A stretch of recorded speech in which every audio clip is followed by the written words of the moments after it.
It took Adam Schiff 7 relentlessly calculated years to build his untouchable political empire, and it took exactly 4 seconds of absolute silence for John Kennedy to burn it to the ground. The air inside the Senate Judiciary Committee room had thickened into something you could barely breathe. What had been scheduled as a mind-numbing, bureaucratic C-SPAN snooze fest about intelligence reform, the exact kind of soul-crushing, paper-shuffling proceeding that routinely struggles to hold even 11 viewers, had violently detonated into a gripping national spectacle. 47 million people were suddenly paralyzed in front of their screens, their breath hitched in anticipation, drawn not by the dry legislative agenda, but by the undeniable gravitational pull of a brutal, real-time political collision. The spark that ignited this unprecedented, suffocating viewership was catastrophic. Adam Schiff made the hyper-calculated, arrogant decision to open the floor by publicly and deliberately insulting John Kennedy straight to his face. Kennedy, in turn, did not flinch. He made the instinctive, terrifyingly lethal decision to remain absolutely motionless, opting to simply let Schiff meticulously dig his own grave. The physical geometry of the heavy mahogany room only weaponized the tension, sealing both men inside a high-altitude pressure cooker. This wasn't the usual power-imbalanced Washington theater of a towering chairman lecturing down at a helpless seated witness. This was a claustrophobic, gladiatorial blood duel between absolute equals with nowhere to hide. Both men sat deadlocked at the exact same elevation on the imposing dais, wielding microphones that carried identical, devastating weight. They were completely boxed in by high-definition broadcast lenses that functioned like unblinking sniper scopes, ruthlessly capturing every tightened jaw muscle, every rigid posture, and every arrogant micro-expression with a cold, surgical, and entirely unforgiving indifference. Schiff launched his offensive with the clinical, bloodless precision of a man who had been ruthlessly rehearsing this exact moment in front of a mirror since dawn. Leaning aggressively into his microphone, his spine locked into a posture of rigid, self-appointed superiority, he weaponized the rhythmic, polished cadence of his Stanford and Harvard law pedigree. He deployed the exact performance-grade theatricality he had honed over 7 uninterrupted years of addressing high-stakes impeachment tribunals and monopolizing every Sunday morning camera that would tolerate his presence. Senator Kennedy, Schiff began, his voice tight and dripping with unconcealed coastal condescension. With all due respect, and I question whether much is due, your performance in this chamber has been an embarrassment to the institution. He sneered, the muscles in his face flexing as he systematically mocked Kennedy's signature folksy routine. Schiff contemptuously dismissed the Louisiana senator as an aw-shucks country lawyer act, openly ridiculing his wire-rimmed glasses, his thick Southern drawl, and his endless rambling anecdotes about the working-class people back home. It was an act, Schiff declared, that deeply insulted the intelligence of the American public and diminished the sacred seriousness of the United States Senate. Sitting completely upright in his heavy leather chair, projecting the unassailable arrogance of a man presenting his elite resume to an uneducated peasant, Schiff rattled off his untouchable credentials. He reminded the hushed room that he was the lead impeachment manager against a rogue president, that he had fiercely chaired the House Intelligence Committee during monumental national security crises, and that he had dedicated his entire professional existence to protecting democracy from the very people trying to dismantle it. Then he locked eyes with Kennedy, firing off that specific, dead-eyed, dismissive glare that a Harvard graduate reserves strictly for a person they have already categorized, boxed up, and deemed entirely irrelevant. "What have you done, Senator, besides tell jokes?" Schiff demanded, letting the venomous insult hang heavily in the sterile committee room air. The progressive gallery instantly erupted into thunderous, vindicated applause, hopelessly validating Schiff's choreographed theatrics. Behind the heavy wooden doors, Schiff's communications team was already in a frantic, celebratory frenzy, aggressively clipping the audio to blast out a victorious, pre-written headline. In real time, cable news commentators were furiously drafting tweets, breathlessly declaring it the most devastating institutional rebuke in modern Senate history. The perfectly engineered soundbite was on track to rack up 12,000 retweets in mere minutes. The Washington machine was celebrating a flawless, absolute victory. But they were all completely oblivious to the only detail in the room that actually mattered. John Kennedy hadn't even uttered a single syllable yet, remaining entirely unbothered, sitting dead center in the eye of the hurricane, slowly, methodically, and silently cleaning his glasses with the end of his tie. But Kennedy was entirely unbothered, deliberately cleaning his glasses with the end of his tie, executing the signature, methodical gesture that 40 million Americans immediately recognized. This slow, deliberate polishing of the lenses was a masterclass in pacing, buying him precious time in the exact same way a veteran jazz musician buys time before launching into a complex solo. Kennedy wasn't pausing because he didn't know what to play. He was pausing because he understood that the silence would make the impending strike land with devastating force. He slowly put his glasses back on, adjusted the frames on the bridge of his nose, and then inexplicably took them off again, forcing the entire room to wait in agonizing suspense. Well, Kennedy finally said, letting the syllables stretch before dropping another long pause. Senator, he continued, deploying yet another calculated silence that stretched for 3 agonizing seconds, then 4. It was the unhurried pause of a man from Louisiana who has all day and fully intends to use every second of it. Kennedy began, his voice wrapped in that familiar, disarming drawl. You know, my friend Boudreaux back in Louisiana, he runs a catfish farm outside Breaux Bridge, has for about 30 years now. He let the imagery settle over the stark political chamber before continuing. Boudreaux always says, when a man tells you who he is, believe him the first time. Kennedy nodded slightly, his facial expression projecting a warm, folksy wisdom that perfectly masked the absolute tactical destruction he was about to unleash. He called it a simple, true kind of wisdom, the sort you only get from a man who spends his days dealing with catfish, which, Kennedy noted dryly, is not that different from spending your days in the United States Senate. The Louisiana senator then locked his gaze directly onto Schiff, the folksy warmth instantly evaporating from his eyes, replaced by the piercing, forensic stare of a Vanderbilt law graduate and Oxford scholar. You just told me who you are, Senator, Kennedy stated, his voice dropping into a register of undeniable authority. You're a man who led 2 impeachments, chaired the Intelligence Committee, went on television over 400 times, claiming you had evidence of Russian collusion, and was censured by your own colleagues 213 to 209 for misleading the American people. Kennedy smoothly pivoted to Schiff's insulting question about what he had accomplished in his career. You asked what I've done. Fair question. Kennedy conceded effortlessly. He explained that he had indeed told stories, mostly funny ones, about Boudreaux and his catfish farm, and about his mother, who had taught him the fundamental lesson that a gentleman never raises his voice because the absolute truth simply does not require volume. Kennedy spoke passionately about the hard-working people back home in Louisiana who build things with their hands, who say exactly what they mean, and who certainly do not need a Harvard degree to distinguish the difference between a concrete fact and a fabricated fish story. He leaned forward slightly, closing the physical distance between them, and delivered the first lethal blow.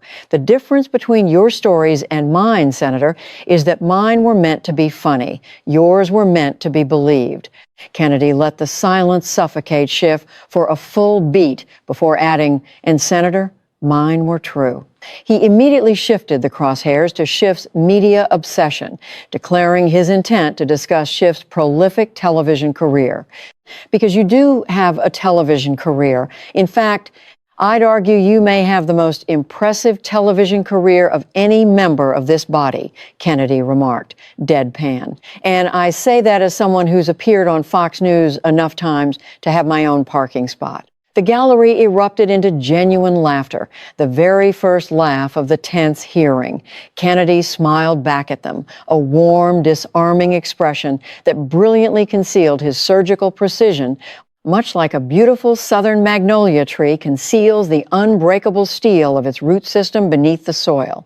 With the room now firmly in his grasp, Kennedy began to dissect the raw mathematics of Adam Schiff's deception, laying out the numbers with the cold, undeniable logic of a seasoned prosecutor. Between March 2017 and June 2023, that's roughly 330 weeks, give or take, you made over 400 television appearances. Kennedy stated, his tone flat and unyielding. He listed the networks like an indictment: CNN, MSNBC, ABC, CBS, NBC, PBS.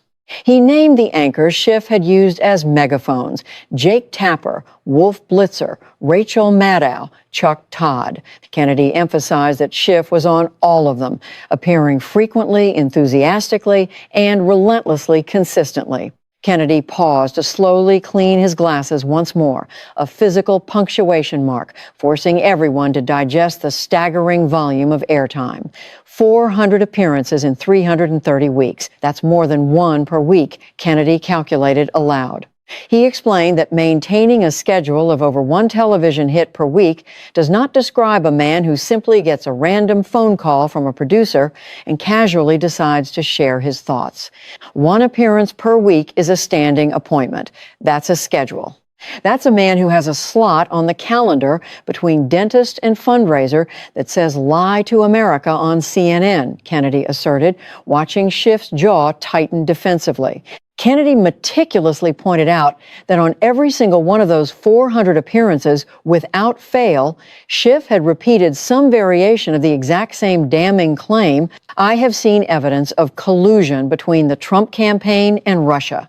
Kennedy noted how Schiff's phrasing constantly mutated, explaining the intelligence community concept of narrative migration, where a claim constantly changes its shape to avoid being factually pinned down, even though the core toxic assertion remains entirely unmoved.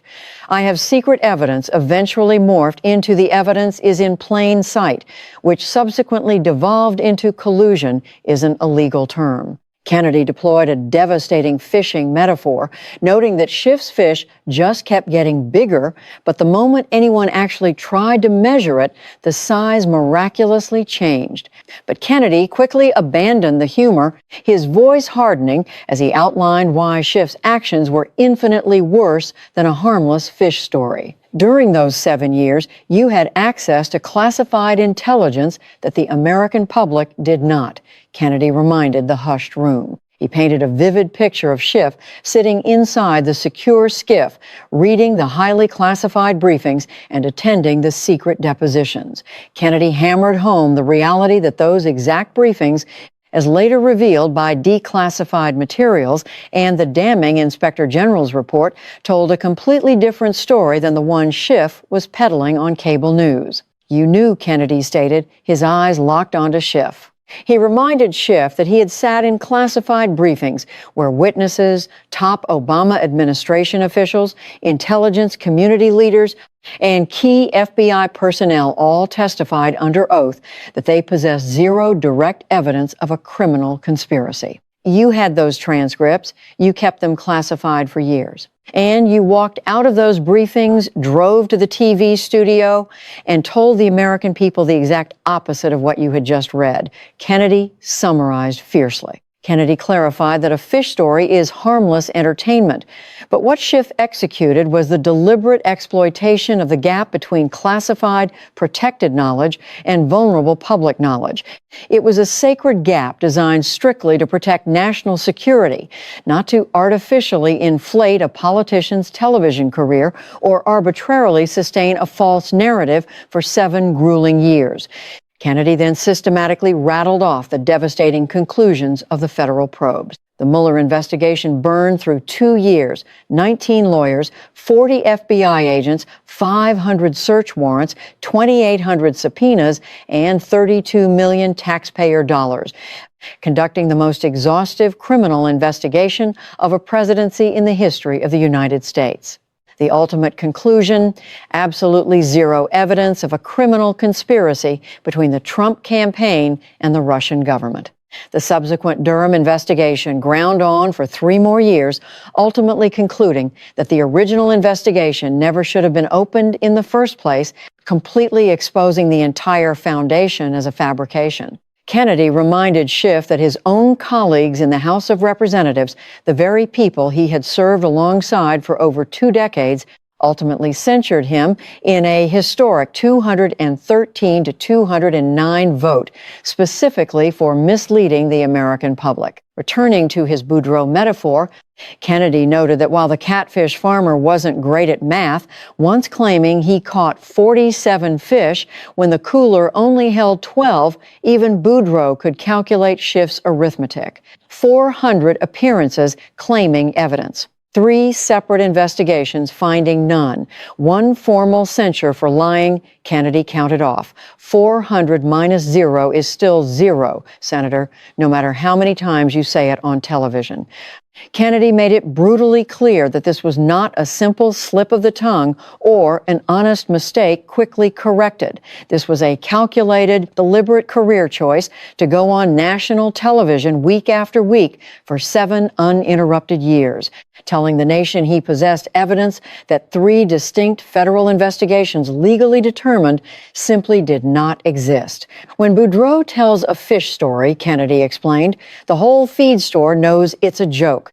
The fictional catfish grows from 2 pounds to the size of a golden retriever, and nobody is fooled because it's just Saturday afternoon entertainment.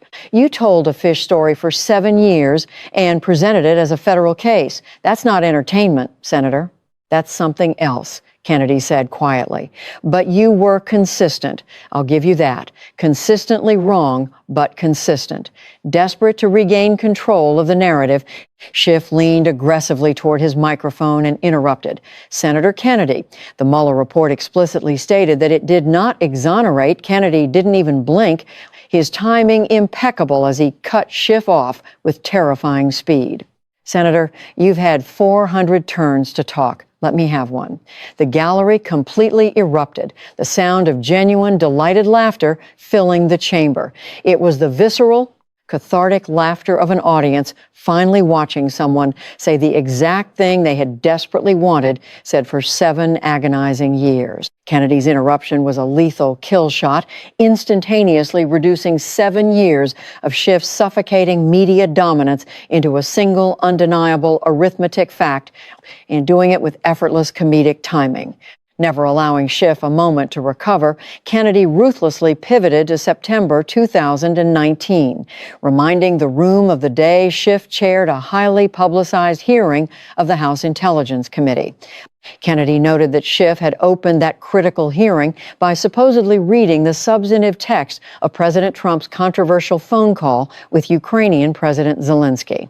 Kennedy gave a subtle nod to the committee's AV staff, and the large screens in the chamber flared to life, playing the damning footage of Schiff from 3 years prior. The video showed Schiff sitting in the chairman's seat, reading words into the permanent congressional record with the practiced, heavy gravity of a lead prosecutor presenting irrefutable evidence to a captivated jury.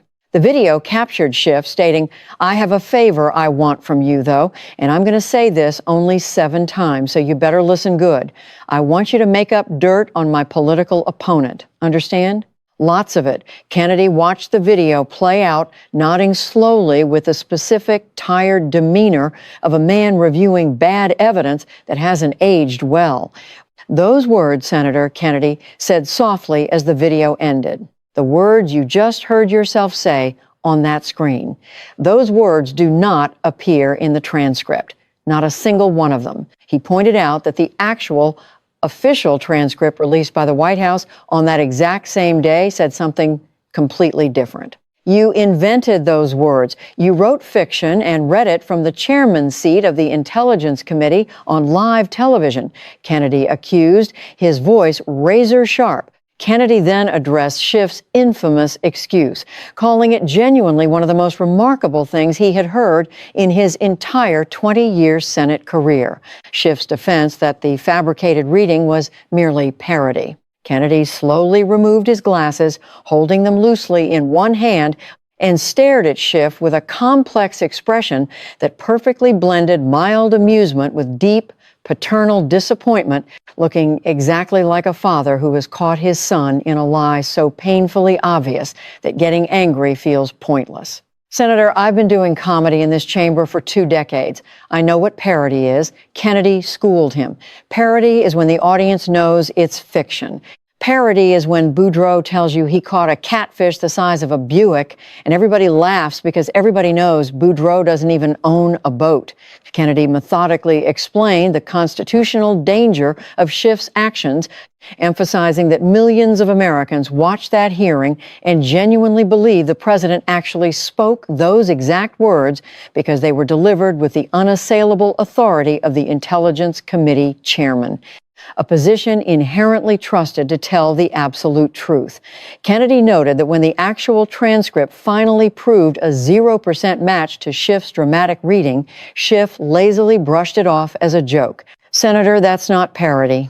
That's what we call in Louisiana getting caught, Kennedy drawled, noting that the "I was just joking" defense failed, even when his daughter tried it at age 6. He explained that the entire Intelligence Committee only functions because the public implicitly trusts that the chairman's words are tethered to the classified realities. They cannot personally fact-check via FOIA requests, subpoenas. You exploited that trust. You invented words. Read them from the position of maximum institutional authority. And when the actual transcript proved your words were fabricated, you didn't apologize. You didn't correct the record. You called it parody and moved on to your next television appearance, Kennedy summarized, declaring that Schiff had deliberately violated the foundational trust of his office to present fiction as sworn testimony. Senator, I'm the funny one in this building. You're supposed to be the serious one. That arrangement worked fine for 2 decades until you started writing fiction and calling it testimony. Schiff's jaw tightened visibly, his facial muscles locked in the tightly controlled tension of a powerful man who realizes he is being publicly laughed at inside the United States Senate and is utterly powerless to stop it. It wasn't malicious laughter. It was genuine amusement, the most undefendable weapon in politics. Kennedy's tone then shifted imperceptibly, losing a fraction of its humor as the bedrock of his legal intellect breached the surface. He directed the room's attention to a more recent date, January 20th, 2025. Kennedy recounted how, in the final fading hours of President Biden's term, among the traditional outflow of pardons and commutations, Biden issued a highly irregular, preemptive pardon for Adam Schiff and the other members of the January 6th Select Committee. Kennedy emphasized the bizarre nature of this action.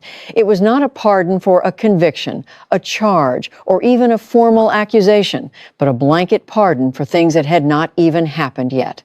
It was a literal get-out-of-jail-free card signed on the president's way out the door to cover potential future charges. Invoking his catfish farmer once more, Kennedy noted that even a layman like Boudreaux understands that normal people only get pardons after they've been convicted or at least charged, and usually only if the president feels exceptionally generous.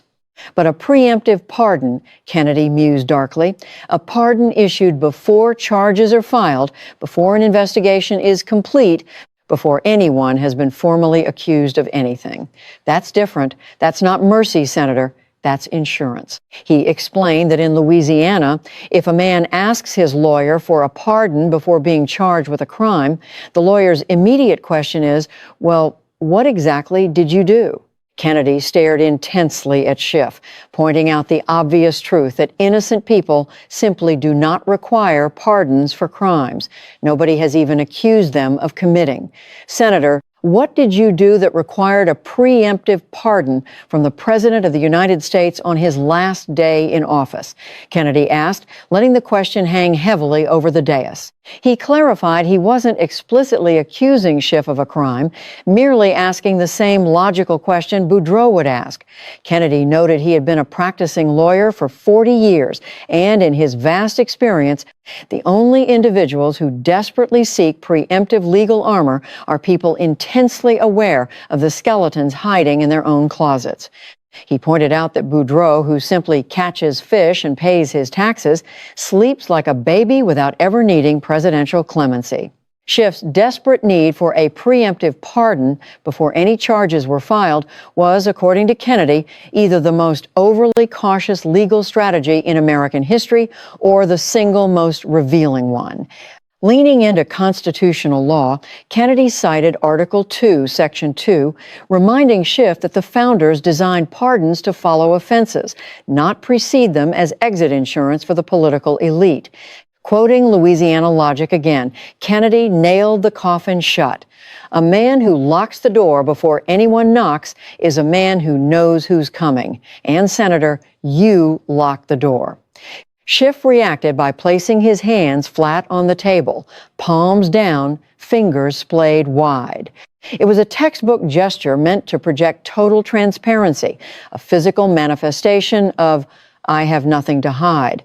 But John Kennedy had spent 2 decades aggressively analyzing body language in high stakes Senate hearings, and his vast experience told him that men who press their hands flat on top of the table are almost always hiding something directly underneath it. Continuing his relentless timeline, Kennedy moved to August 2025, detailing how FBI Director Kash Patel made the explosive decision to declassify testimony from a Democrat whistleblower.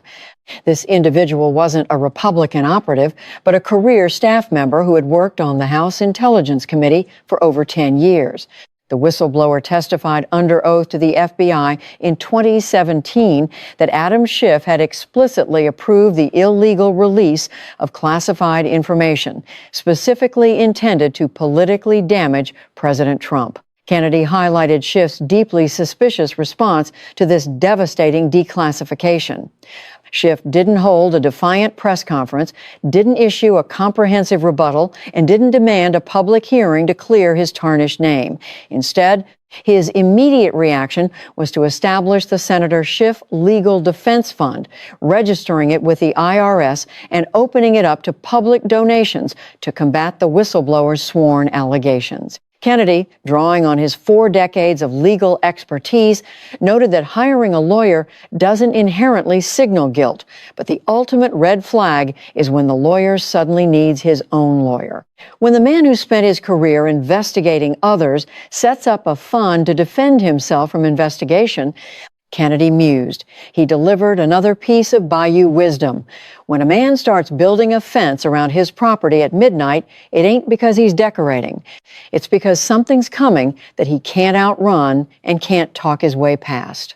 Looking Schiff dead in the eye, Kennedy asked, Senator, what's coming that you can't outrun?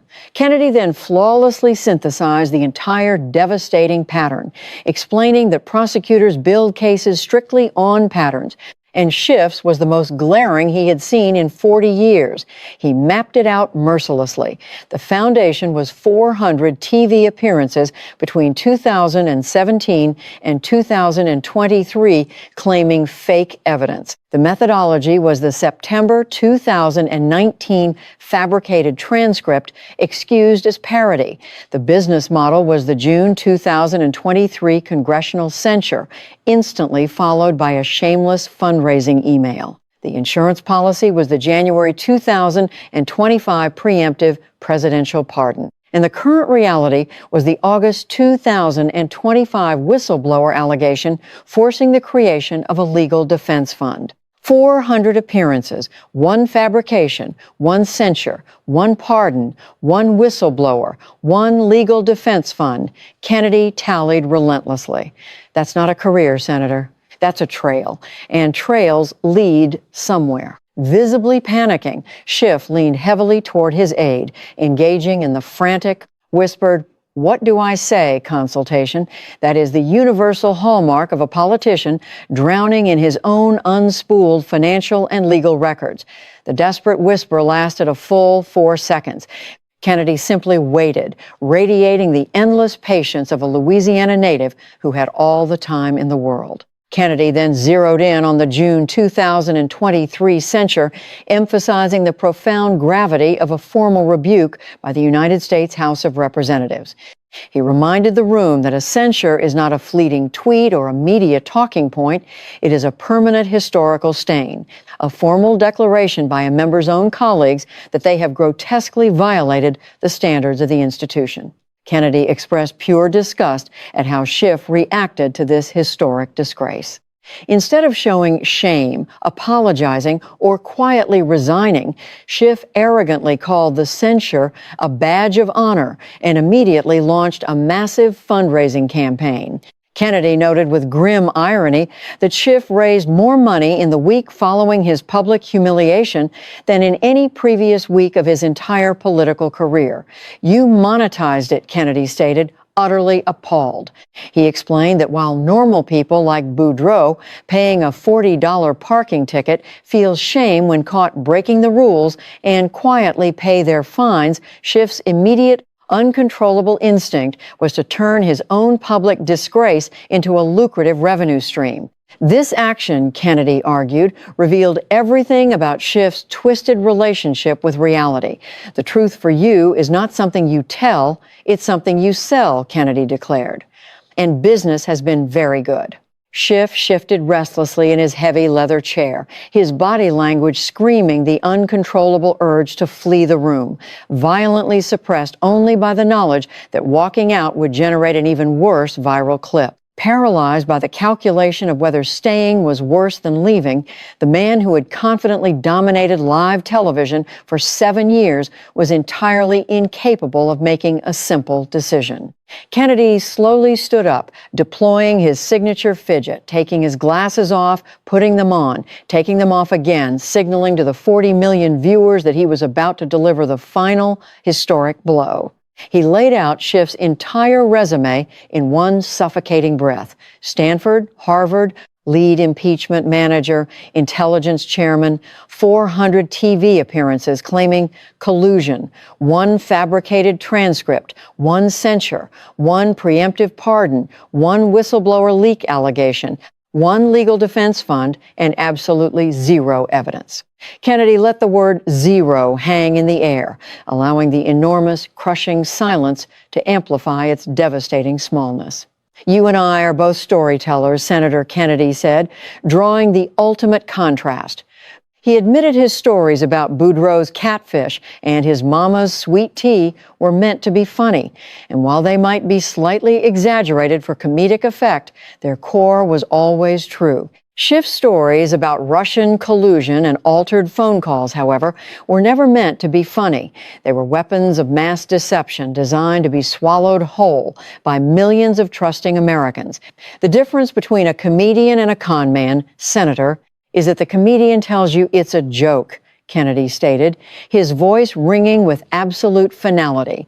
"You told America it was evidence for 7 years. That's not comedy." That's something we don't have a polite word for in Louisiana, so I'll use the legal term fraud. Kennedy politely offered Schiff a chance to respond. Operating purely on muscle memory, Schiff's mouth opened, his vocal cords mechanically activating the same assembly line of talking points he had produced on command for 7 years. Senator Kennedy, the threat to American democracy is real, and the evidence of Russian interference, Schiff began, sounding like a broken factory machine. Kennedy's voice instantly dropped, entirely stripping away the folksy warmth to reveal the ruthless Oxford-educated lawyer beneath.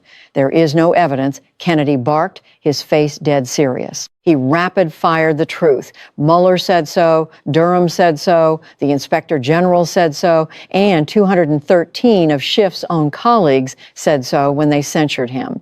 Kennedy pointed out that Schiff was literally the only person left in America still clinging to the lie, and he now required a preemptive pardon and a defense fund just to keep telling it. You're telling the story again, Senator, right now, in this room, to my face. The same story 7 years later, and it still isn't true. The mechanical machinery of Adam Schiff's political rhetoric violently ground to a halt. The conveyor belt of carefully calibrated phrases and implied proofs shattered, completely neutralized because Kennedy had permanently stripped away the illusion, exposing the rhetoric as cheap fiction in front of 47 million people. The spell was broken. The hearing room plunged into 8 agonizing seconds of dead, heavy silence. Kennedy calmly placed his glasses back on his face. You know what Boudreaux would say right about now? Kennedy asked softly, holding the longest, most dramatic pause of the entire hearing. It was the masterful restraint of a man holding his best line, calculating the exact millisecond to release it. He'd say, "That's a hell of a fish story, Senator, but the fish ain't biting anymore." And with that, John Kennedy turned and walked out. The gallery behind him erupted in warm, rolling laughter, not cruel mockery, but the deep, cathartic recognition of an audience watching a chronic liar finally get publicly dismantled by a simple Louisiana catfish metaphor. The final camera shot lingered on Adam Schiff, completely isolated on the dais, surrounded by echoing laughter, sitting in absolute paralyzed silence. The man who had filled endless Sunday shows with the practiced cadence of conviction had been permanently muted by a better, truer story. The internet instantly detonated. 3 distinct clips from the hearing immediately went viral, fundamentally altering the political landscape. The first clip, Kennedy's devastating, "My stories were meant to be funny, yours were meant to be believed," was shared a staggering 300 million times in just 48 hours, successfully reframing Schiff's entire political career away from national security and directly into the genre of fictional fish stories. The second viral moment was Kennedy's brutal interruption. 400 turns to talk. Let me have one, which instantly birthed a massive cultural meme format used to mock any politician dominating media coverage. The third and most lethal clip was the final exit line. "The fish ain't biting anymore," a phrase that instantly cemented itself into the permanent American political lexicon. The real-world consequences hit like a tidal wave. The DOJ's intense investigation into the classified leak allegations immediately escalated, prompting members of the Senate Ethics Committee from both sides of the aisle to issue formal statements, demanding a thorough review of the declassified whistleblower testimony. Ironically, the brutal public exposure caused a massive spike in donations to Schiff's legal defense fund, a fact Kennedy responded to with pure Louisiana pragmatism, simply noting, well, he's going to need it. Down in Breaux Bridge, Louisiana, a town of barely 8,000 people, a 62-year-old man named Hank Thibodeau sat peacefully on the wooden dock of his 12-acre catfish pond, squinting at the replay on a cracked smartphone propped up against a plastic bait bucket. Hank had been farming these waters for 31 hard years, maintaining the pond his father Remy had meticulously dug with a rented bulldozer back in 1972 as a humble retirement plan built on the philosophy that a man who can grow his own food will never truly be poor. Hank wasn't exactly the fictional Boudreaux Kennedy, had amalgamated Boudreaux from a dozen different men he'd fished with over decades of crawfish, boils, and bayou weekends. But Hank was undeniably the spiritual source material. Years ago, Kennedy had eaten Hank's cornmeal breaded catfish dashed with hot sauce right on this very dock, soaking in the late afternoon shade where the humidity slowed the world down to the exact steady speed at which the truth naturally travels. Hank's cousin Gerald, an AP government teacher up in Bossier City, had excitedly called that morning, urging Hank to turn on C-SPAN to watch Kennedy dismantle the California politician who had lied about Russia. With his house TV broken since 2023, Hank watched the brutal political execution dockside. When Kennedy first name-dropped Boudreaux, Hank's wife Marie hollered from the kitchen window of their 1975 built three-bedroom home, shouting that Kennedy was talking about him again. Hank didn't even look up from the dark water, quietly telling Marie that Kennedy was talking about the idea of him, a version that caught bigger fish and told much better stories. But when Kennedy dropped the staggering statistic of 400 TV appearances in 330 weeks, Hank nodded deeply at his phone in absolute, profound understanding. Hank understood the brutal reality of schedules. His schedule dictated feeding the catfish at 5 a.m. in the dark, checking the life-saving oxygen aerators at 6 a.m. to prevent mass die-offs, hauling nets at 7 a.m., and loading the market truck by 8 a.m. every single Tuesday and Thursday since 1995. A strict schedule meant intense, deliberate intention. It meant waking up and choosing to do the exact same repetitive action because no one else was going to do it. Hank remarked to Marie over a cup of bitter, spoon-dissolving black chicory coffee that while his own grueling schedule successfully produced fresh catfish, Schiff's identical level of relentless commitment was purely dedicated to producing television lies. When Kennedy finally delivered the kill shot, "The fish ain't biting anymore," Hank laughed so violently he nearly knocked his phone straight into the murky pond. He wasn't just laughing at the joke. He was laughing at the profound, irrefutable truth of it, a truth only a lifelong fisherman could feel in his bones. Hank explained to Marie that the absolute worst nightmare for a fisherman isn't an empty pond. It's a pond that used to be full of fish until the greedy fisherman ruined it by throwing the exact same fake bait into the exact same water 400 times until the fish completely stopped believing the illusion. Schiff had hopelessly overfished his own credibility, and Hank knew better than anyone that credibility, much like a spooked catfish, simply does not return once it's gone.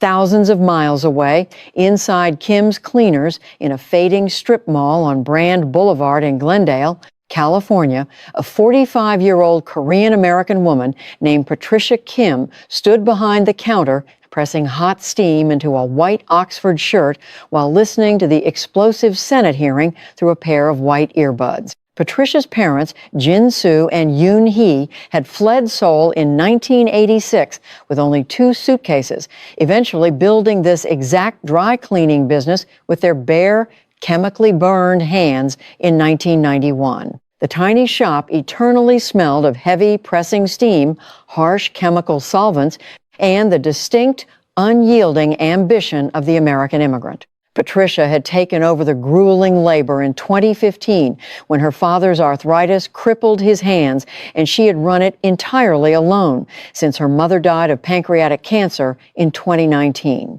Living her entire adult life in Adam Schiff's 30th congressional district, Patricia had dutifully voted for him 5 consecutive times. She proudly displayed his bright campaign sign directly in the front window of her shop, right next to the durable plastic open sign her mother had purchased at a dollar store 3 decades ago. Patricia had spent countless lonely evenings eating dinner in the tiny apartment above the shop, watching Schiff on CNN, absorbing his confident declarations.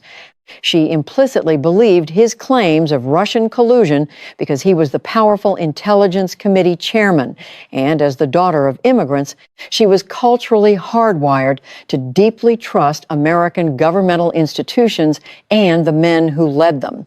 But as Patricia listened to John Kennedy systematically detail the 400 fabricated television appearances, she slowly stopped pressing the size 16 Oxford shirt. She already knew, intellectually, since the 2019 Mueller report, that the evidence Schiff aggressively touted had never materialized. But hearing a United States senator loudly declare it as an undeniable fact wrapping it in a folksy catfish metaphor that made the entire gallery roar with laughter, violently forced the truth out of the shadows. A sudden, uncontrollable wave of grief hit her. It wasn't explosive anger, it was the specific, crushing grief of an immigrant's daughter who had placed her total faith in an institution, only to realize the man representing it was peddling cheap fiction. For 7 years, she had personally defended Schiff to her conservative Armenian customers, swearing he was an honest man, only to discover she had been aggressively defending a lie. Standing alone in the empty, chemical-scented shop on a quiet Wednesday afternoon, Patricia whispered to no one, "I trusted him." She mechanically pulled out her earbuds, hung the crisp white shirt on the rotating rack, and continued to work while silent tears streamed down her face, fully understanding that the relentless rent on Brand Boulevard did not care whose heart was broken by a lying politician. That evening, eating a bowl of her late mother's traditional jigga, Patricia told her cousin over the phone that the entire 7-year saga was just one massive, cruel fish story, and she was the trusting fool who actually believed the fish was real. If you made it this far into the details of this historic confrontation, you just witnessed an unprecedented political demolition where the funniest senator in America absolutely eviscerated the most censured senator in America, proving definitively that the man who tells jokes was telling the truth, while the man claiming to hold secret evidence had absolutely nothing but hot air. Smash that like button if you've been waiting 7 agonizing years for someone to finally call Adam Schiff's bluff with a razor-sharp smile on their face. Subscribe right now for more legendary moments where the brilliant country lawyer from Louisiana routinely exposes himself as the smartest, most tactical person in the room. Share this breakdown with every single American who sat through those 400 maddening TV appearances wondering, where is the evidence? Sound off in the comments below and tell us which of Kennedy's brutal kill shots hit the absolute hardest. Was it, "My stories were meant to be funny"? 400 turns to talk. Innocent people don't need pardons. The lawyer needs a lawyer. Or the iconic death blow. The fish ain't biting anymore? Let us know, and make sure you turn on notifications immediately because the shockwaves from this hearing are far from over. With the DOJ investigation rapidly intensifying, the whistleblower testimony fully declassified, the legal defense fund desperately open for business, and a Louisiana catfish farmer laughing all the way to the bank, the walls are closing in fast. God bless Hank Thibodeau and every hard-working American who tells honest fish stories and actually means every single word. God bless Patricia Kim and every betrayed citizen who trusted a man who spent 7 years lying to their faces. And God bless Boudreaux, wherever he is, for teaching an entire nation that the very best stories are always the ones that are true. 400 TV appearances, 0 evidence, 1 historic censure, 1 desperate preemptive pardon, 1 frantic legal defense fund, and 1 humble catfish farmer who saw straight through the murky water. The fish ain't biting anymore, Senator, and as the DOJ subpoenas begin to circle, the only question left is, how long until the preemptive pardon gets tested in federal court?